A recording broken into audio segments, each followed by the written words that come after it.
Hello and welcome back to Broadcasting Kendon. I'm your host, Kendon Reed, here to give you your daily dose of little comedy podcast where you can learn about my life. There will be a test on this at the end of the podcast, so please pay attention. Yes, I did get a haircut. Thank you for noticing. I appreciate the compliment. Today we're going to be talking about disappointment. And this first story is, it hits home. Obviously, it happened to myself, so it's very personal, but I hope that someone else can relate to this as well, because this kind of set off an existential crisis of mine. We're going to rip the Band-Aid off. If you are under 8 years old, turn this video off now. It is not for you. I'm not going to be the one to take your innocence. I don't want to take the innocence of an 8-year-old. Whoa there. We gotta calm down. Anyways, we are talking about Santa Claus, the mythical creature who breaks into your house and leaves you gifts if you're good, and leaves you coal if you're bad. I grew up in a Christian household. Not that you have to be a Christian to believe in Santa, but, he's Father Christmas. That's kind of his thing. Growing up, you're told to believe in Santa. Your parents are in on it. Maybe there's a little elf on the shelf thing that they start doing, which is a whole nother aspect of this large Christmas lie that I oppose. I oppose the lies being told to children on Christmas. Specifically, I will be talking about the time that I found out that Santa Claus was not real, which hurt my feelings. Now, I'm a little embarrassed to say, I believe I found out in 4th grade the truth about Santa Claus. The Claus files, if you will. I must have been 10 or 11 years old, which I feel like is a little old to find out that Santa isn't real, but I had a vivid imagination. I was fully bought in. So one day, I'm walking down the hall with my 4th grade class, in line, put a bubble in your mouth, walking down the hall. We get outside. I think we were going to PE or something, and I don't know how it's brought up, but Santa's brought up, to which this girl's like, Santa's not real, that's ridiculous. And I was like, oh ho ho, you're gonna be really upset when you get coal in your stocking. Santa can always hear you, don't you know the song? He sees you when you're sleeping, he knows when you're awake, he knows if you've been bad or good. So be good, for goodness sake, and you're not being good right now. Santa is going to hear you. And so, I defended my boy with the white beard, like, come on, like, let's not talk bad on Santa. And I was getting laughed at. She was like, oh my gosh, you don't know. And I don't know if this kid behind me believed or if he was just trying to help me out, but the kid behind me was like, yeah, Kendon, I'm with you, man. She doesn't know what she's talking about. And I was like, yeah. And then I kind of got to thinking, I was like, ooh, this may not be good. Naturally, what you do as a child whenever you're unsure of something, you ask an adult. I got home that day. My mom works as a teacher, so she usually stays behind a little bit. I rode the bus home, so I got home before her, and I had a Little League football game to go to that evening. I was full pads, ready to go play. Pants, had my cup in, cleats, all of it. Had my helmet on the side. And I go up to my mom. I've been wrestling with this all day. I go, Mom, is Santa real? The age-old question that every kid must ask eventually. And she looked at me. And she said, what do you want to believe? Excuse me? What do I want to believe? No. That is not the answer I was looking for, Mother. I was looking for some reassurance. So I look at my mom and what? Easter Bunny? Tooth Fairy? I looped them all together. I was like, no, this can't be. She said no. And boy, did that hurt. I mean, it felt like a knife to the chest. I did not take that well. I believe I started frustratingly crying, bit of an angry cry, and in my full football pads, I locked myself in the bathroom and just kind of sat on the toilet, not feeling very good. And, I had a game to go to in like 30 minutes. It was an away game, so we had to drive. And I don't think I talked to my parents the whole ride to the game. I was juiced up. Life is a lie. Everything's a lie. Why would my parents and everyone around me lie to me like that? It stung. We go to my game, and you might think that this is like fuel for a young child to take his frustration out on the field. I didn't play. I stood on the sideline for the whole game, just like, man, screw this, man. This freaking place. I can't believe this. I didn't get to take it out on anyone on the field, so I just stood out there frustrated, and I actually believe that is where a lot of my pessimism comes from, which is sad that it happened that way. But for sure, I became a skeptic after that. And, not to take this to a religious place, I would like to come forth and say I am a Christian. But during that time, like from 4th grade, middle school on, I was just like, if I can get lied to about a jolly fat man, well then, what about this invisible dude in the sky who says he loves me? I didn't want to take the chance, I don't think, to be fooled again, because I felt like such an idiot. Just being a kid, finding that out from your parents, and then thinking back to the conversation I had with that girl, I was just like, oh my gosh, I looked so stupid. What an idiot. How could I have fallen for that?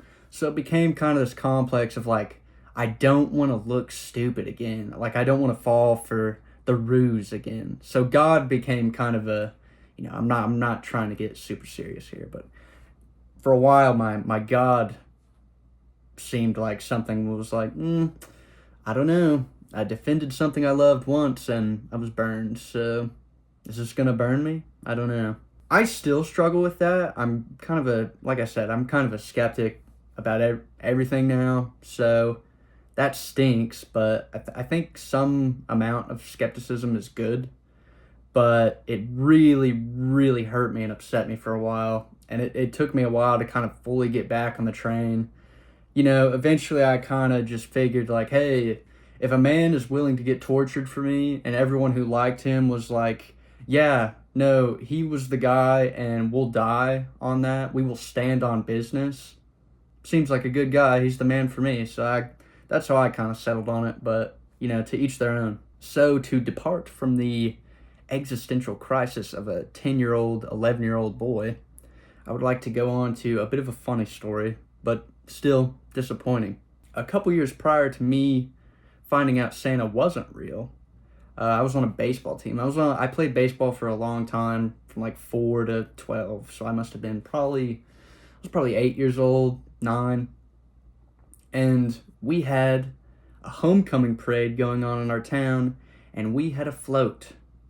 And some team dad, he had an old fire truck that we all hopped into, and so it's 15 8-year-old boys in red suspenders, no shirts on, jorts, and red firefighter helmets. I mean, we looked like a pervert's dream platter, for sure. Before the parade starts, everyone's pretty hyped up, there's a lot of energy, everyone's got their candy, we're ready to throw it. We're all ready to have a good time. I don't know how this started, but for some reason we all got it in our minds that we needed something to chant, and the chant that we landed on was, "We're too hot to stop." Don't we love sexualizing young boys? I mean, come on now. I don't know if we came up with that or if a parent thought it'd be funny, but, thinking back on it now, it's kind of, is that problematic? Bunch of 8-year-old shirtless boys. We're too hot to stop. What? So the parade starts, and about a block down the road, we're continuing our chants. We're too hot to stop. Our fire truck breaks down and stops. We looked like total hypocrites because we weren't hot enough. We did in fact stop. Other parade floats had to go around us because we stopped the line, and we couldn't get the fire truck to start again after like 45 minutes. So everyone went around us and we didn't get to do the rest of the route. It was super disappointing, to loop back to the topic of this video. So overall, what an experience that was. I mean, we all looked like some real all-stars. A bunch of little boys thinking that they're super badass. Our truck breaks down and our parents are, oh, come on, lifting us out of the truck like we're a bunch of cargo. But yeah, I look back on that fondly. I don't know if I thought it was funny at the time, but every time I think about it now, it makes me chuckle a little bit. Now we've got another disappointing story. This is the most recent story I have. Last week, I was sleeping in my bed, as one does during the nighttime. My dog sleeps with me, and he likes to take up as much room as possible. He's not a big dog, but he will stretch out like he's a Great Dane. Just, full length of his body. His feet are all spread out everywhere. And he's a miniature schnauzer. So like I said, he's not very big. But he loves to sleep in the middle of my bed, and sometimes I don't feel, I don't feel like it's right for me to claim the whole bed. Like, yeah, go ahead. And so this night, I was feeling extra generous, and I was literally like, my body was contorted. I was sleeping around him. My legs were, off the bed. I was letting him have his room. Everything was fine. I thought I was doing a good thing, and I think I was. I do feel kind of bad for him, but at 6 a.m., I was awoken to a bit of a strange sound, and I'll give you an example of what I literally woke up and just heard this. He throws up. Luckily, he did not throw up on my bed. So after sleeping in the middle of my bed, he gets up and attempted to just throw up all over my shoes. Like, it's like he went towards my shoes to see how much he could get on there. Luckily, it just touched kind of the outsole of the shoe. And I don't know if you guys are shoe buffs or not, but, there were some Nike Dunks, brown ones. I might just grab them. These are the shoes that he attempted to defame. He just got a little bit of throw up, like, right down here, but they were the only thing on my floor. And it's like he went over to specifically try to throw up on them, which I didn't appreciate. But he missed them, so that was nice of him. Anyways, at 6 a.m., I got up, looked at the damage. I have carpeted floors, by the way, so it was even better. It wasn't too, not to get gross, but it was more solid than it was liquid, so it was kind of easier to pick up and stuff, but it's still kind of smeared in the carpet, I hate that, but we got it cleaned up, and yeah, that disappointed me big time. I'm going to close this episode out with a disappointing evening that I had. I was with my girlfriend, and we were going to go see a movie. It's totally my fault that the evening ended up like this, but, I'm a big comedy fan. I love supporting comedians in movies. I think that comedy movies are not done well enough anymore or often enough. So you always got to go support your comedians in movies. And I thought I was doing a good thing. I went to go see the new movie Bus Boys, starring Theo Von and David Spade. I like David Spade. I think Theo Von's funny. I thought this was, going to be nice. It was maybe the worst movie I've ever seen. I can't not recommend it enough. You should not go see this movie. It is not good, and it's not even bad enough to be good. Some movies are so bad that it's like funny to watch them and be like, this is terrible. This movie just didn't make any sense. Theo Von is not a great actor. I thought David Spade didn't have a great performance either. There's funny lines in every movie ever made, but this one just didn't have enough of a plot for it to all be tied into the funniness of it. My favorite podcaster actually had a spot in this movie. He was cast as not himself, but his name was Tim in the movie as well. Tim Dillon. And I actually thought Tim did a pretty good acting job, which that helped me a little bit, but the disappointment was palpable. Me and my girlfriend were the only two people in the theater until like 5 other people showed up like 15 minutes into the movie. that was an extremely tough watch. I mean, we left the theater, and I'm not going to spoil anything, because I already trashed the movie enough and said don't go see it. So I'm not going to share anything with you, so that maybe that like counteracts it, and some of you guys are like, well, if it's so bad, maybe I should go see it. Maybe Kendon's a freaking idiot and doesn't understand comedy, and I'm going to go see it and prove him wrong. Go ahead. Try to prove me wrong.